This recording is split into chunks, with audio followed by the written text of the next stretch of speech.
Hello everyone, my name is Andrés Cervantes and welcome to my channel Arquicultura.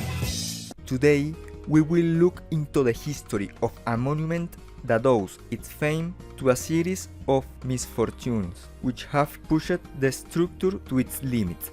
I am referring, of course, to the Leaning Tower of Pisa. Our story begins in the year 1063 with the construction of the Cathedral of Pisa in what is now Italy.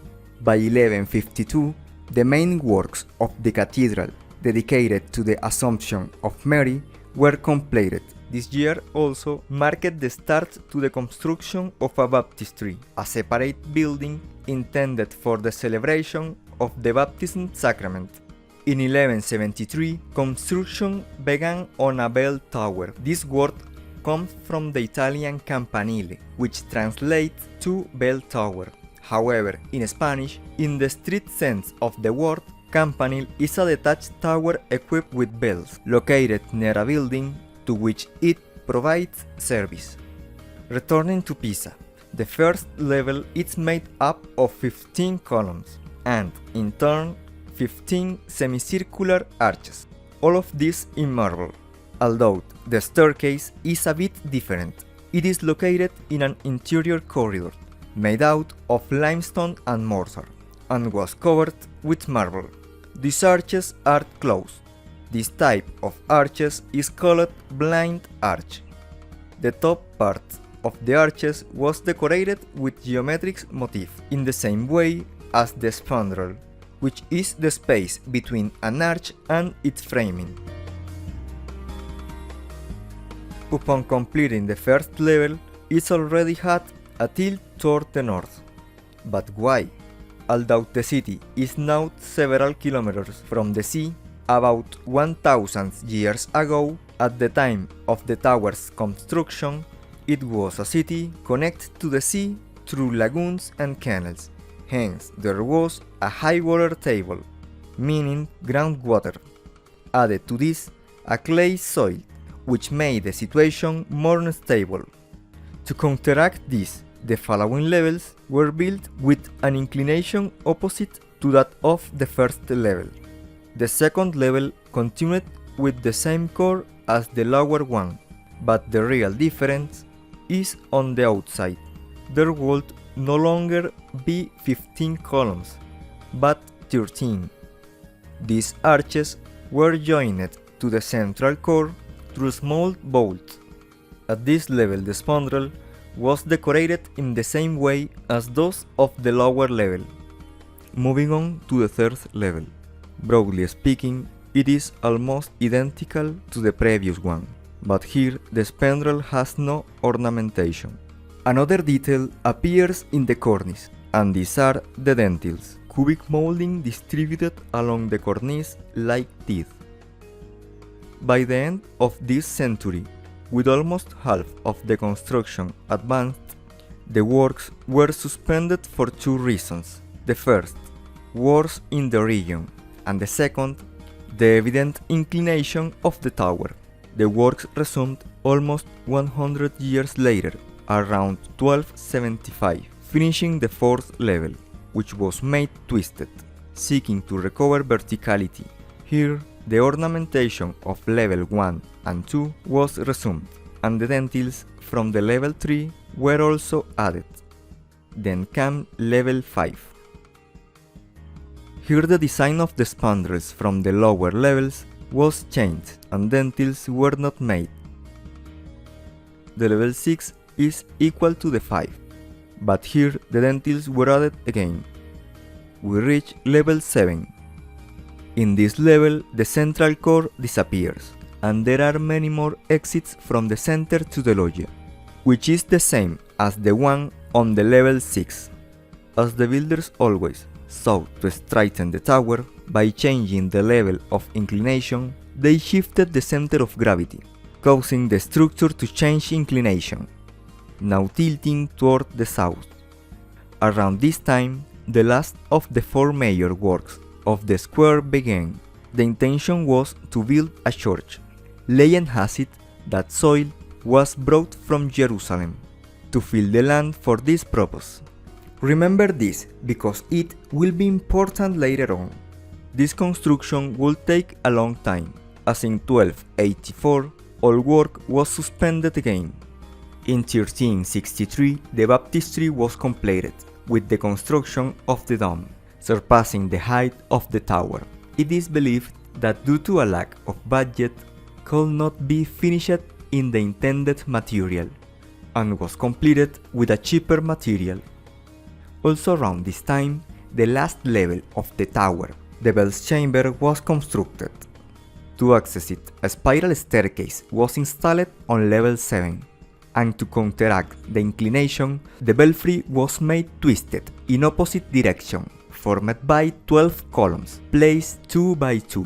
Between the columns there are semicircular arches, and above these 18 smaller semicircular arches, some of which do not rest on columns, but on the larger arches we just mentioned.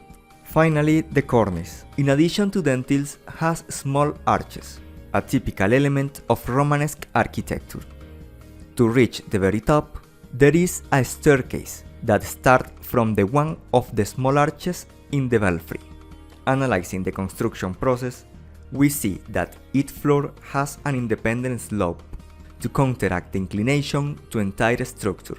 So, this tower is not only tilted, but also is curved. Yes, like a banana. But this tower has to fight not only to support its own weight. There's something else, the detail for which it was built, the bells. Thus, 5 were placed in arches at the top, leaving the north arch free, plus a couple of smaller bells were installed in 2 of the upper arches. In total, there are 7 bells, completing the 7 notes of the scale. Together these bells weigh more than 10 tons, but as they swing, their forces counterbalance, and nothing happens. However, if a terrible coincidence were to cause them to miscoordinate, the horizontal forces generated would collapse the tower without any problem. Currently, they not swing, but ring with a sort of hammer that strikes them. The question is, why hasn't the tower fallen, despite so many issues? The answer lies in the multiple suspension of the work. Each time construction stopped, the ground settled and compacted. Had the entire work been carried out in a short time, the ground would have fractured, and the tower would no longer exist. Remember the church that was started in the north area? Over all this time, the project evolved and became a cemetery. It was completed in 1464, and since it was said to have been built on soil brought from Jerusalem, Holy Land, this cemetery is called Campo Santo. This place is responsible for the current use for the word Campo Santo, to refer to any cemetery. Time passed, and year after year, the tower leaning a little more.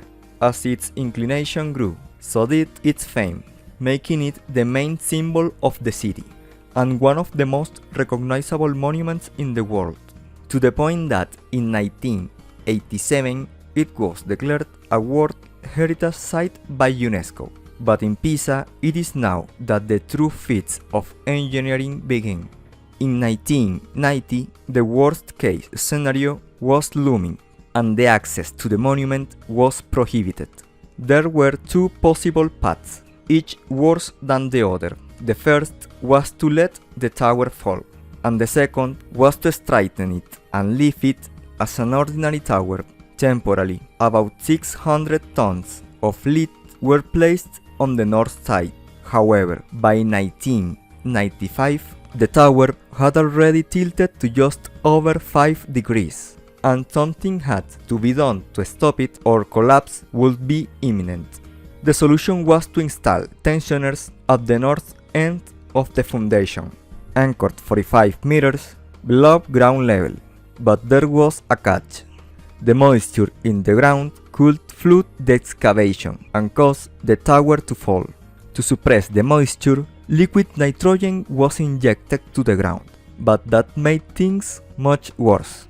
When water freezes, it expands, and suddenly and without warning, the tower leaned much more in a day than it did in a year. Desperate, the builders added another 2,000 tons of lead to buy some time. The tower was embraced with cables, and from there, tensioners were fixed to support the tower from the square. To repair the damage caused, tunnels were dug to the north, and the necessary soil was removed. Within a year, the tower returned to almost 4 degrees, a more stable position, but still maintaining its iconic lean. By 2002, everything had stabilized, and all reinforcement systems were removed. That year, the Leaning Tower of Pisa reopened its doors to the public, and tourists could once again clean up to the bells and, of course, take some very creative and original photos with the tower.